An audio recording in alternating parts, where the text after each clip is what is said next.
Tiwala naman ng isang eksperto na naniniwalang makabubuti sa bansa ang mas pinagtibay na ironclad fist commitment ng Amerika sa Pilipinas. Si Joshua Garcia sa sentro ng balita.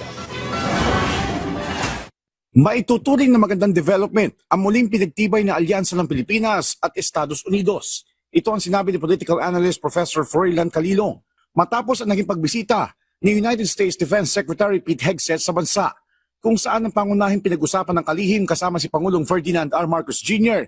ay ang pagpapaigting ng maritime security, partikular na sa West Philippine Sea, o mas epektibong deterrence mechanism laban mismo sa bansang China. Ang basa ko rito kay US Defense Secretary is medyo medyo particular siya dito sa deterrence policy ng Estados Unidos.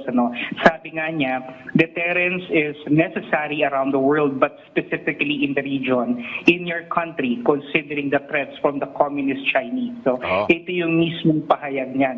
Giit pa ng profesor, hindi na rin lingid sa kaalaman ng Estados Unidos at nakita nila noon pa man, panahon pa ni former US President Joe Biden, kung paanong patuloy ang pagtaas ng intensity at frequency ng presensya ng China sa teritoryo ng Pilipinas. Kaya naman walang mali kung kikiling ang Pilipinas sa Amerika dahil maliban sa matagal nang may nilalabag na batas ang China, ay mahalaga rin na tingnan ang geopolitical location ng bansa maging sa Indo-Pacific Strategic Defense ng Estados Unidos. Gayon din ang umiiral na Mutual Defense Treaty na mayroon ang dalawang bansa.